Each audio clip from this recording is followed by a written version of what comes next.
Good morning student. Last लेक्चरमध्ये आपण Coulomb's law study केला आहे. पुन्हा कोलम्स लॉचे Coulomb's law in vector form study केला आहे. कॅरेक्टरिस्टिक्स ऑफ इलेक्ट्रोस्टॅटिक फोर्स देखील आपण स्टडी केलं आहे. आज आपल्याला एक नवीन पॉईंट स्टडी करायचे, तो म्हणजे Coulomb force due to multiple distribution of charge, that is superposition principle of charge. पहिल्यांदा मी स्टेटमेंट सांगतो. Resultant force acting on given charge due to multiple distribution of charge is vector sum of force exerted by all individual charges on given charge. मी पुन्हा एकदा statement repeat करतो. A force acting on given charge, a resultant force acting on given charge due to multiple distribution of charge is vector sum of force exerted by all individual charges on given charge. म्हणजे काय ते बघूयात. Suppose करा हा charge Q0 आहे. This charge is surrounded by many charges like Q1,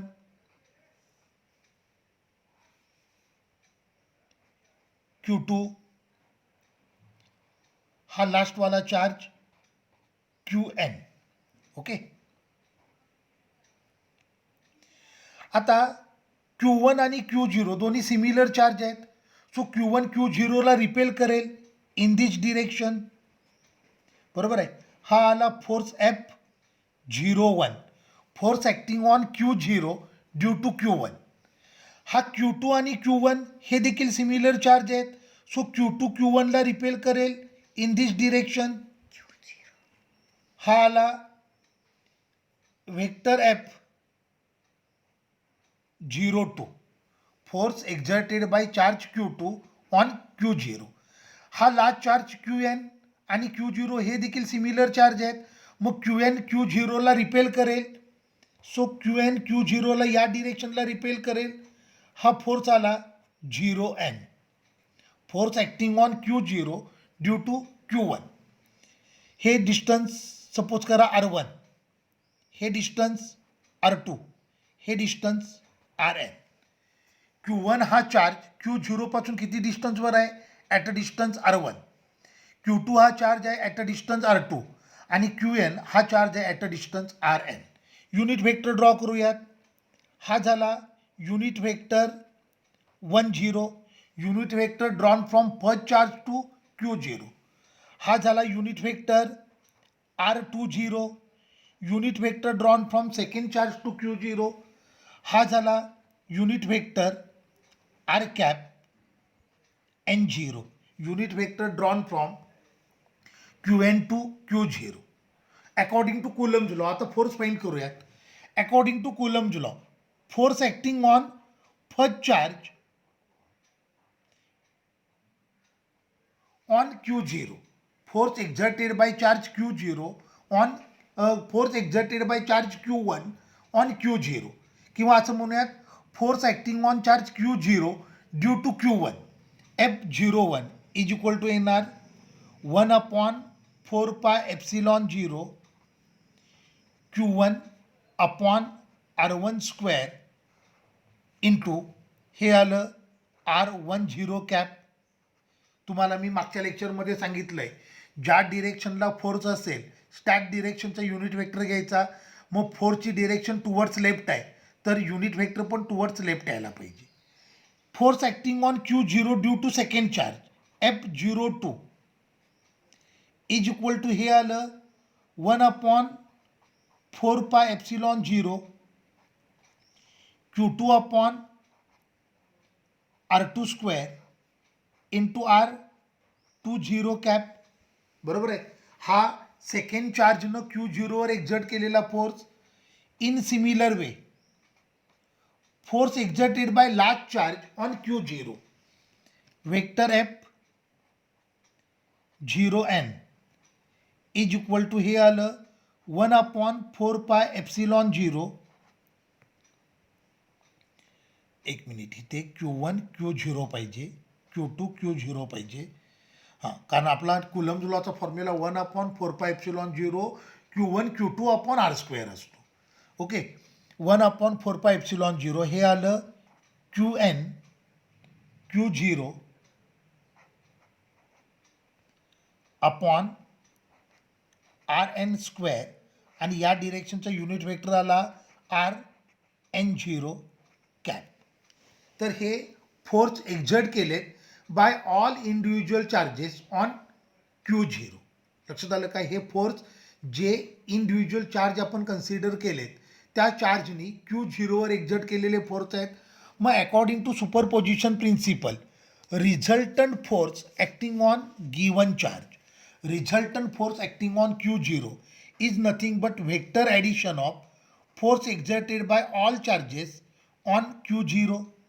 so हे आलं vector F 20 plus vector F 03 plus dash dash dash vector F 0n. बरोबर आहे. According to superposition principle force acting on given charge due to all individual charges is vector addition of sum of vector addition of force exerted by all individual charge on given charge. लक्षात आलं? Superposition प्रिन्सिपलनं आपण given चार्जवर बाकीच्या चार्जने exert केलेला force find करतो आणि तो फोर्स टोटल किती असतो तर इंडिव्हिज्युअल चार्जने एक्झर्ट केलेला जो फोर्स असतो त्या फोर्सची अल्जेब्रिक सम असते, व्हेक्टर सम असते, not algebraic sum, it is vector sum. म्हणजे आपल्याला मॅग्नेट्यूड आणि डिरेक्शन दोन्ही कन्सिडर करायचे आहेत. So vector F is equal to हे आलं F1 1/4πε0 Q1 Q0 upon R1 square into R10 cap plus F2 आला 1/4πε0 Q2 Q0 upon R2 square R20 cap plus लास्टवाला फोर्स आला 1/4πε0 QN Q0 upon RN square into RN0 cap. बरोबर आहे. जे common निघते त्याला कॉमन घेतो. So vector F is equal to हे आलं Q0 अपॉन 4πε0 हे कॉमन निघालं म्हणजे ब्रॅकेटमध्ये राहिलं Q1 upon R1 square into R10 cap plus Q2 upon R2 square R20 cap plus QN upon RN square RN0 cap. So vector F is equal to आता हे बघा सगळे चार्ज आहेत ते मॅग्निट्यूडमध्ये अनइक्वल आहेत, सगळे डिस्टन्स आहेत ते मॅग्निट्यूडमध्ये अनइक्वल आहेत म्हणजे हे नॉन युनिफॉर्म डिस्ट्रीब्युशन आहे. मग मी तुम्हाला इंटिग्रेशन शिकवताना हे सांगितलं होतं नॉन युनिफॉर्म डिस्ट्रीब्युशनची ॲडिशन करत असाल तर आपण समेशन यूज करतो आणि युनिफॉर्म डिस्ट्रीब्युशनची ॲडिशन असेल तर इंटिग्रेशन यूज करतो. मग हे डिस्ट्रीब्युशन नॉन युनिफॉर्म आहे त्यामुळे आपल्याला आता काय यूज करावं लागणार समेशन यूज करावं लागणार. मग हे आलं Q0 upon 4πε0 summation I is equal to 1 to n QI upon RI square into RI cap. हा झाला resultant force acting on given charge due to multiple distribution of charge. आता हे सुपरपोजिशन प्रिन्सिपल आहे, हे फिजिक्समधलं इम्पॉर्टंट प्रिन्सिपल आहे. By using superposition principle आता हे सुपरपोजिशन प्रिन्सिपल यूज करून आपण इथे रिझल्टंट फोर्स फाइंड केला acting on given charge due to all individual charges. असं सुपरपोजिशन प्रिन्सिपल आपल्याला इलेक्ट्रिक फील्डसाठी पण यूज करायचं आहे, सुपरपोजिशन प्रिन्सिपल आपल्याला पोटॅन्शियलसाठी यूज करायचं आहे, सुपरपोजिशन प्रिन्सिपल आपल्याला पोटॅन्शियल एनर्जीसाठी देखील यूज करायचं आहे. तर तुमच्या लक्षात आलं सुपरपोजिशन प्रिन्सिपलचं मिनिंग लक्षात आलं. By using superposition principle we are going to determine resultant force acting on given charge due to all remaining charges due to multiple distribution of charges. Multiple distribution म्हणजे काय आपला जो चार्ज आहे त्या चार्जला surround करणारे खूप सारे चार्ज आहेत, त्या चार्जनी गिवन चार्जवर एक्झर्ट केलेला फोर्स आपल्याला फाइंड करायचा आहे. त्यासाठी सुपरपोजिशन प्रिन्सिपल यूज केलं. According to superposition principle resultant force acting on given charge is vector addition of force exerted by all individual charges on given charge. Clear झालं. So this is superposition principle. Okay. मग आता आपल्याला 2-3 नीट आणि JEE वाले point study करायचे आहेत जे खूप इम्पॉर्टंट आहेत. मी ते तुम्हाला सॉल्व करून दाखवेन. जे फायनल आन्सर असेल तेवढंच तुम्ही लक्षात ठेवायचं आहे. तुम्हाला या सॉल्विंगची गरज नाही आहे. आता आपल्याला पहिल्यांदा मी हे लिहितो. मास of electron it is 9.1 into 10⁻31 kg. मी हे पहिल्या लेक्चरमध्ये पण तुम्हाला लिहून दिलं आहे, तरी पण अजून एकदा लिहितो. मास ऑफ प्रोटॉन असतं 1.67 into 10⁻27 kg. Charge on electron और प्रोटॉन सेमच असतो 1.6 into 10⁻19. Okay. Universal gravitation constant capital G त्याची व्हॅल्यू असते 6.67 into 10⁻11 newton metre square per kg². मग जेई आणि नीटला बऱ्याच वेळेला रेशो विचारतात, electrostatic force to gravitational force. मग आपल्याला हा रेशो फाइंड करायचे, electrostatic force to gravitational force between two proton, between two electron and proton and electron. लक्षात आलं. आपल्याला electrostatic force to gravitational force हा रेशो फाइंड करायचा आहे between two proton, between two electron, between proton and electron. मग आता बघा, electrostatic force formula असतो 1/4πε0 Q1 Q2 अपॉन r². हा एफ इलेक्ट्रोस्टॅटिक झाला. एफ ग्रॅव्हिटेशनल फॉर्म्युला असतो G m1 m2 upon r². हा फॉर्म्युला तुम्हाला 9th किंवा 10thमध्ये झाला असेल. जी म्हणजे युनिव्हर्सल ग्रॅव्हिटेशन कॉन्स्टंट, m1 म्हणजे फर्स्ट मास, m2 म्हणजे सेकंड मास, r म्हणजे डिस्टन्स. मग आपल्याला electrostatic force to gravitational force असा रेशो घ्यायचा आहे. मग F electrostatic divided by F gravitational is equal to हे आलं 1/4πε0 Q1 Q2 upon r² into divided by म्हणजे उलटं करताना मल्टिप्लिकेशन करायचं. हे आलं r² divided by Gm1 m2. r² cancel झालं. 1/4πε0 ही व्हॅल्यू किती असते? 9 इंटू 10⁹ असते. बरोबर आहे. म्हणजे हे आलं 9 into 10⁹ Q1 Q2 upon Gm1 m2. कळलं का? मी काय केलं बघा, इलेक्ट्रोस्टॅटिक फोर्स घेतला, तो आहे 1/4πε0 Q1 Q2 upon r². Gravitational force किती आहे? Gm1 m2 upon r². मग डिवायडेड बाय म्हणजे इंटू करताना उलटं करायचं. So r² upon Gm1 m2. मग 1/4πε0 ची व्हॅल्यू मला माहीत आहे, आपण लास्ट लेक्चरमध्ये स्टडी केली. ती व्हॅल्यू किती असते?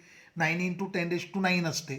मग त्याच्यावरनं मला फॉर्म्युला मिळाला F electrostatic to F gravitational is 9 into 10⁹ Q1 Q2 divided by Gm1 m2.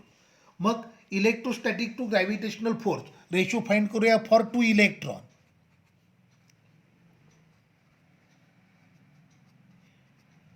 So F electrostatic to F gravitational हे आलं 9 इंटू 10⁹. आता इथे Q1 Q2 आहे. आता Q1 म्हणजे पहिला इलेक्ट्रॉन, Q2 म्हणजे दुसरा इलेक्ट्रॉन. दोघांवरचा चार्ज सेमच असणार आहे. म्हणजे हे आलं 1.6 into 10⁻19 into 1.6 into 10⁻19 divided by Gm1 m2 divided by Gm1 m2. जीची व्हॅल्यू माहिती आहे, m1 म्हणजे mass of first electron, m2 म्हणजे मास ऑफ सेकंड इलेक्ट्रॉन. मग हे आलं 6.67 into 10⁻11 into mass of electron 9.1 into 10⁻31 into 9.1 into 10⁻31. आता ऑर्डर ऑफ मॅग्निट्यूड यूज करायचं. ऑर्डर ऑफ मॅग्निट्यूड आपण पहिल्या टॉपिकमध्ये स्टडी केले. According to rule for order of magnitude, if number is 5 or more than 5 then consider that number as equal to 10, and if number is less than 5 then consider that number is equal to 1. बरोबर आहे. Order of magnitude आपण study केले. जर एखादा number 5 किंवा 5पेक्षा जास्त असेल तर त्याला 10 कन्सिडर करायचं. एखादा नंबर जर 5पेक्षा कमी असेल तर त्याला 1 कन्सिडर करायचं. म्हणजे हे आलं 10. 9चं ऑर्डर ऑफ मॅग्निट्यूड 10 येणार. 10 into 10⁻9 into 1 into 10⁻19 into 1 into 10⁻19 divided bye हे आलं 6.67ला 10 घ्यावं लागणार. 10 into 10⁻11 into 10 into 10⁻31 into 10 into 10⁻31 order of magnitude वापरली. म्हणजे हे आलं 10⁻10 इंटू 10⁻38. बरोबर आहे. हे आलं 10⁻10 10⁻30 इंटू 10⁻30. म्हणजे हे वर आलं 10⁻28 आणि खाली आलं 30 30 60 60 70 10⁻70. सो हे आलं 10⁻28 इंटू 10⁻70. मग 70-28 2 42. So electrostatic force to gravitational force ratio for 2 electron किती आला 10⁻42. For pair of electron ratio of electrostatic force to gravitational force किती असतो 10⁻42 आणि ग्रॅव्हिटेशनल टू इलेक्ट्रोस्टॅटिक हा रेशो किती आला 10⁻42. तर तुम्हाला हे सॉल्विंग केलेली फक्त ह्या व्हॅल्यू तुम्हाला लर्न कराव्या लागणार आहेत. मी पहिल्याच लेक्चरमध्ये सांगितलं आहे ह्या व्हॅल्यू तुम्ही लर्न करा कारण ह्या व्हॅल्यू आपल्याला लागणार आहेत. ह्या गिवन नसतात त्यामुळे तुम्हाला हे लर्न करावं लागेल. आणि आता इथे मी हे जे सॉल्विंग केलं हे न्यूमरिकल सॉल्व केलं आहे त्या न्यूमरिकलची तुम्हाला गरज नाही आहे. तुम्हाला जेई किंवा नीटला फक्त हा रेशो लागणार आहे. So ratio of electrostatic to gravitational force for pair of 2 electron किती असतो 10⁻42. इलेक्ट्रोस्टॅटिक टू ग्रॅव्हिटेशनल रेशो किती आला 10⁻42. मग आता आपण फाइंड करूया रेशो फॉर 2 प्रोटॉन.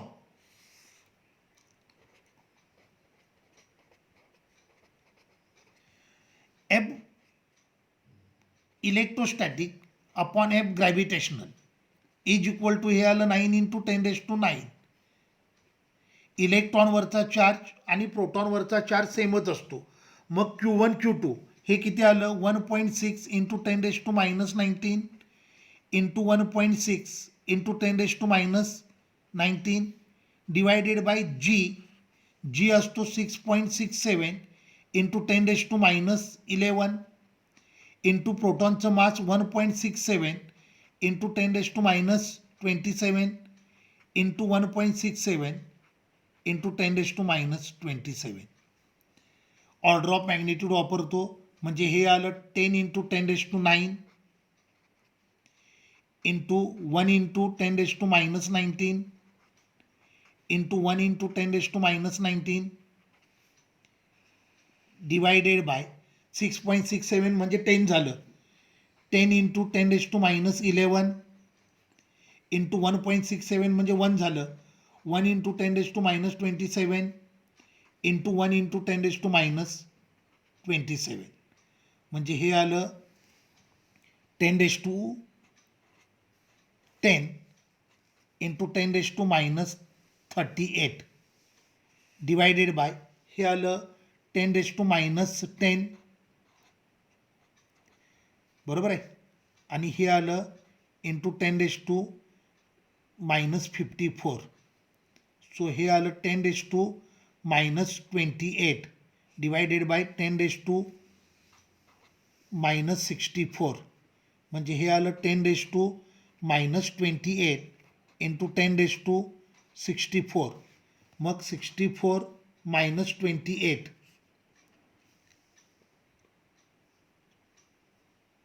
6 म्हणजे हे आलं 10⁻36. F electrostatic to F gravitational for 2 proton किती आलं 10⁻36. मग F gravitational to F electrostatic हे किती येणार 10⁻36. क्लिअर झालं, लक्षात आलं का, ह्या आयडिया क्लिअर झाल्या. So for pair of 2 electron F electrostatic to F gravitational असतो 10⁻42. फॉर पेअर ऑफ 2 प्रोटॉन F electrostatic to F gravitational असतो 10⁻36. क्लिअर झालं. ओके, मग आता फाइंड करूयात ratio for pair of electron at proton.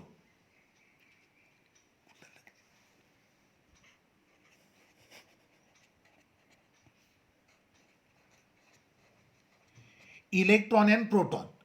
So F electrostatic to F gravitational is equal to 9 into 10⁻9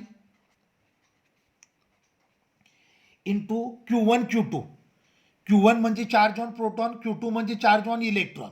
दोघांवरचा charge सेमच असतो. 1.6 into 10⁻19 into 1.6 into 10⁻19 divided by G 6.67 into 10⁻11. M1 M2. M1 म्हणजे mass of proton, M2 म्हणजे मास of electron. M1 1.67 into 10⁻27 into mass of electron 9.1 into 10⁻31.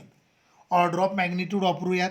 म्हणजे हे आलं 10 into 10⁻9 into 1 into 10⁻19 into 1 into 10⁻19 divided by हे आलं 10 into 10⁻10 into 1 into 10⁻27 into 10 into 10⁻31. So वर हे आलं 10⁻10 into 10⁻38 बरोबर आहे, डिवायडेड बाय खाली आलं जीची व्हॅल्यू एक मिनिट हे -11 आहे, चुकून ते -10 झालं होतं, -11 आहे. हे आलं 10⁻10 इंटू 10⁻27 इंटू 10⁻30. वर आलं 10⁻28. 30 40 आणि 20 60 म्हणजे 67 झालं. हे आलं 10⁻67. So 10⁻28 into 10⁻67. मग 67 मायनस 28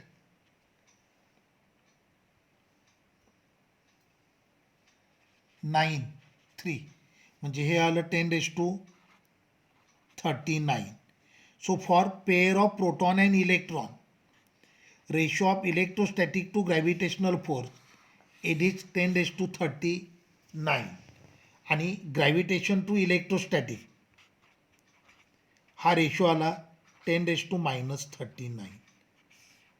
तर हे जे मी न्यूमरिकल सॉल्व केले हे न्यूमरिकल तुम्हाला कुठे लागणार नाही आहे, त्याची काही गरज नाही आहे. तुम्ही फक्त लक्षात काय ठेवायचे, या व्हॅल्यू लक्षात ठेवायचे आहेत. So for pair of proton to proton for pair of 2 electron ratio of electrostatic to gravitational force is 10⁻42. For pair of 2 proton electrostatic to gravitational force ratio is 10⁻36. and for pair of proton and electron ratio of electrostatic to gravitational force is 10⁻39. Clear झालं, numerical लक्षात आलं. तर हे खूप important होतं. Okay, मग आता आपल्याला पुढचा पॉईंट स्टडी करायचा आहे जो खूप इम्पॉर्टंट आहे, तो म्हणजे इलेक्ट्रिक फील्ड. इलेक्ट्रिक फील्ड आहे, याला दुसरे शब्द यूज करतात, electric field strength, electric field intensity किंवा electric field density, electric flux density. Okay, हे सगळे इलेक्ट्रिक फील्डसाठी वापरण्यात येणारे वर्ड्स आहेत. इलेक्ट्रिक फील्ड तुम्ही म्हणू शकताय किंवा तुम्ही त्याला इलेक्ट्रिक फील्ड इंटेन्सिटी म्हटलं तरी चालेल, तुम्ही त्याला इलेक्ट्रिक फील्ड स्ट्रेंथ म्हटलं तरी चालेल किंवा इलेक्ट्रिक फ्लक्स डेन्सिटी म्हटलं तरी चालेल. आता बघा, माझ्याकडे एक चार्ज आहे, पॉझिटिव्ह चार्ज आहे. आता आपण चार्जला डिफाईन कसं केलं आहे, any body which exert and electric force is called as electric charge. बरोबर आहे. जी बॉडी इलेक्ट्रिक फोर्स एक्झर्ट करते तिला आपण इलेक्ट्रिक चार्ज म्हणतो. माझ्याकडे हा पॉझिटिव्ह चार्ज आहे, तो ऑल पॉसिबल डिरेक्शनला इलेक्ट्रिक फोर्स एक्झर्ट करतोय. माझ्याकडे एक पॉझिटिव्ह चार्ज आहे, कुठला पण बॉडी, जी बॉडी इलेक्ट्रिक फोर्स एक्झर्ट करते तिला आपण इलेक्ट्रिक चार्ज म्हणतो. बरोबर आहे. A body which exert and electric force is called as electric charge. माझ्याकडे एक पॉझिटिव्ह चार्ज आहे, तो ऑल पॉसिबल डिरेक्शनला इलेक्ट्रिक फोर्स एक्झर्ट करतोय. आता according to Coulomb's law, electric force is inversely proportional to r square. याचा अर्थ जसं चार्जपासूनचं डिस्टन्स इन्क्रीज होत जाईल, electrostatic force exerted by given charge will going on decreasing. बरोबर आहे. Electrostatic force is inversely proportional to r square. म्हणजे जसं चार्जपासूनचं डिस्टन्स वाढत वाढत जाईल, इलेक्ट्रोस्टॅटिक फोर्स डिक्रीज होत जाईल आणि आफ्टर सर्टन डिस्टन्स तो झिरो बनेल. मग ज्या डिस्टन्सला इलेक्ट्रोस्टॅटिक फोर्स झिरो बनला आहे त्या डिस्टन्सला मी कन्सिडर केलं रेडियस, चार्जला कन्सिडर केलं सेंटर आणि एक इमॅजिनरी स्पियर ड्रॉ केला. एक इमॅजिनरी स्पियर ड्रॉ केला. आता या चार्जनं एक्झर्ट केलेले फोर्स या स्पियरमध्ये इफेक्टिव्ह आहेत. या चार्जनं एक्झर्ट केलेले फोर्स या स्पियरमध्ये तुम्ही एक्सपिरियन्स करू शकताय. तर हा इमॅजिनरी स्पियर म्हणजेच इलेक्ट्रिक फील्ड. लक्षात आलं. It is a space or region around a given charge in which its electrical forces are effective is called as electric field. A space or region around a given charge in which electric forces exerted by given charge are effective is called as electric field. लक्षात आलं मी काय म्हटलं, समजलं. Electric charge असेल त्याच्या भोवतीचा एक space ज्याच्यामध्ये त्यानं एक्झर्ट केलेली इलेक्ट्रिकल फोर्स इफेक्टिव्ह असतील त्याला आपण काय म्हणतो, इलेक्ट्रिक फील्ड. लक्षात आलं. आता इलेक्ट्रिक फील्ड स्टडी करताना आपल्याला दोन चार्ज स्टडी करावे लागतात, ते म्हणजे source charge, source charge and test charge. Source charge and test charge. ज्या चार्जचं इलेक्ट्रिक फील्ड तुम्ही स्टडी करताय त्याला म्हणायचं source charge. A charge whose electric field is under observation is called as source charge. Source चार्जचं electric field study करण्यासाठी अजून एक स्मॉल चार्ज आपण यूज करतो. सोर्स चार्जचं इलेक्ट्रिक फील्ड स्टडी करण्यासाठी आपण दुसरा एक चार्ज यूज करतो जो मॅग्निट्यूडमध्ये कम्पॅरेटिव्हली स्मॉल असतो, त्याला म्हणतात टेस्ट चार्ज. म्हणजे सोर्सच्या एखाद्या पर्टिक्युलर पॉईंटला सोर्स चार्जचे इलेक्ट्रिक फील्ड आहे की नाही हे चेक करण्यासाठी, हे टेस्ट करण्यासाठी अजून एक स्मॉल चार्ज आपण यूज केला, त्याला काय म्हणायचं, टेस्ट चार्ज. आता बघा, फॉर एक्झाम्पल या पॉईंटला हा सोर्स चार्ज क्यू आहे. या पॉईंटला मी एक स्मॉल चार्ज इंट्रोड्यूस केला Q0. ओके. आता सोर्स चार्ज आणि हा टेस्ट चार्ज आहे, कारण मला या पॉईंटला इलेक्ट्रिक फील्ड आहे की नाही हे टेस्ट करायचं आहे. या पॉईंटला इलेक्ट्रिक फील्ड आहे की नाही हे चेक करायचे, त्यासाठी मी या पॉईंटला एक टेस्ट चार्ज इंट्रोड्यूस केला. आता सोर्स चार्ज आणि टेस्ट चार्ज यांच्यात रिपल्शन आहे. Obviously test charge repulsive force experience करेल. बरोबर आहे. मग या पॉईंटला टेस्ट चार्जनं फोर्स एक्सपिरियन्स केला, याचा अर्थ या पॉईंटला इलेक्ट्रिक फील्ड एक्झिस्ट होत आहे. या पॉईंटला टेस्ट चार्जनं जर फोर्स एक्सपिरियन्स केला नाही याचा अर्थ तिथे इलेक्ट्रिक फील्ड नाही आहे. म्हणजे हा चार्ज यूज करून मी इलेक्ट्रिक फील्डचे लिमिट चेक केले, इलेक्ट्रिक फील्डच्या बाउंड्रीज चेक केल्या, म्हणून याला काय म्हणायचं, टेस्ट चार्ज. क्लिअर झालं. सोर्स चार्ज म्हणजे काय आणि टेस्ट चार्ज म्हणजे काय लक्षात आलं. ज्या चार्जचं इलेक्ट्रिक फील्ड आपण स्टडी करतोय त्याला आपण म्हणतो सोर्स चार्ज. सोर्स चार्जचं इलेक्ट्रिक फील्ड स्टडी करण्यासाठी आपण अजून एक स्मॉल चार्ज यूज केला, त्याला काय म्हणायचं, टेस्ट चार्ज. मग एखाद्या पॉईंटला इलेक्ट्रिक फील्ड आहे की नाही हे चेक कसं करणार, introduce test charge at a given point. At a given point if test charge experience some force then electric field will present at that point. If take charge does not experience any force, then at a given point there is no any electric field. So electric field ला define करतात. Electric field at a point is defined as electrical force experience per unit magnitude of take charge. हा झाला formula for electric field. Electrical force experience per unit magnitude of take charge is called as electric field at a given point. So electric फील्डचा फॉर्म्युलाला F upon Q zero. Okay, so F म्हणजे काय, electric force, Q zero म्हणजे test charge. So electrical force experience per unit magnitude of take charge is called as electric field intensity at a given point. Electric field ही vector quantity आहे. So in vector form vector E is equal to vector F upon Q zero. ह्याचं याचा unit असतं newton per coulomb. C G S unit असतं dyne per coulomb. आणि याचे dimension येतात L1, M1, T-3, A-1 हे त्याचे डायमेन्शन. ओके, लक्षात आलं. इलेक्ट्रिक फील्ड म्हणजे काय कळलं, a space or region around a given charge in which electric force exerted by source charge are effective, that is nothing but electric field.